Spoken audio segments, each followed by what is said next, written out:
So guys, unboxing po tayo ng iPhone 16 Pro Max. So medyo matagal-tagal na rin po hindi ako nakabili ng cellphone. Last na pagbili ko is last 2019, panahon ng pandemic. So ngayon siguro it's up na bumili na tayo ng bago para makasabay tayo. Lalo na yung mga stocks natin na gusto natin kunan ng picture. So galing po siya ng Maynila, isip dito sa atin sa may Mindanao. So open po natin, wala akong kutsilyo or cutter, ito na lang twister.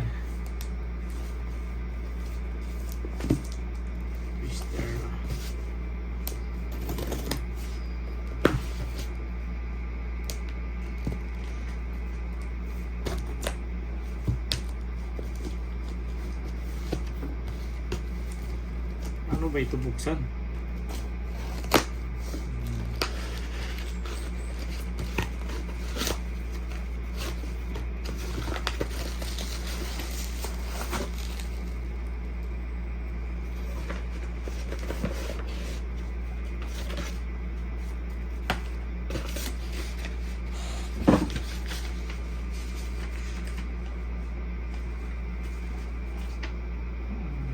So yan po guys, galing ng Mac Center.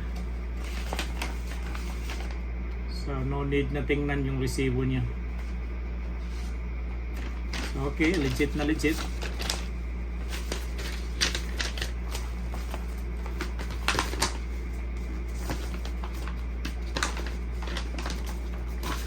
Okay, nothing special. So, naka-bubble wrap ko siya para secure na secure. So, tada! Yan na po, bali yung kulay niya is black, matte black siguro ito. So, yan po mga Lodi. Never been touched. So, tayo pong pinakauna na mag-open dito. So, nakamark naman yung arrow niya. Okay.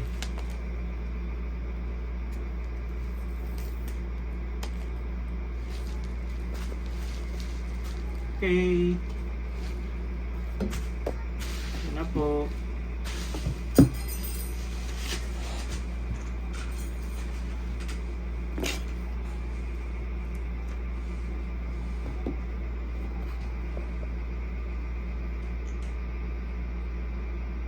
So makinis na makinis mga Lodi. Matte black po siya. By the way is screen display niya ito is nasa 16.9 Pro Max pag Pro Max, pero I think mas malaki ito kaysa iPhone 15 Pro, nasa 6.7 yun siya.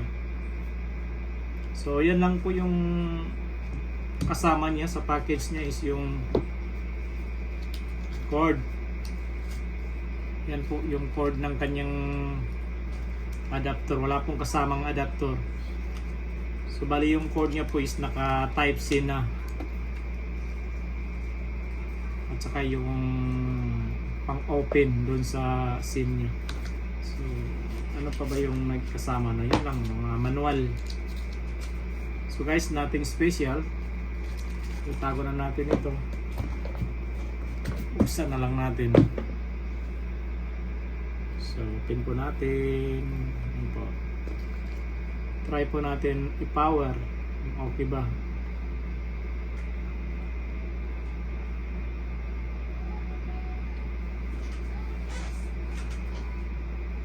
So while waiting guys, kunin natin yung di-prepare ko na casing niya.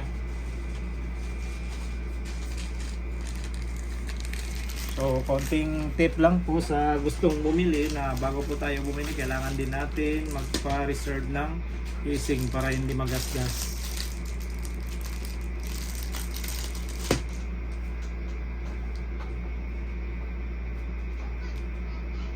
So yan na po mga Lodi, yung bagong cellphone natin. So ang bago lang dito is Yung sa hardware niya is yung camera niya meron dito, yung bago.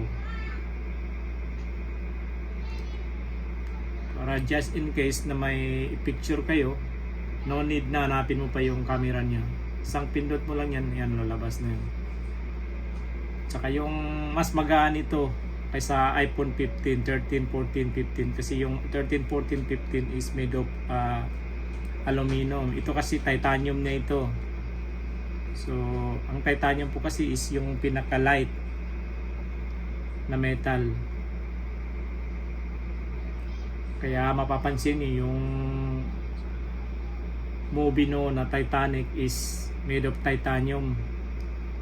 Kasi yun ang ginagamit nila kasi matibay na tsaka magaan.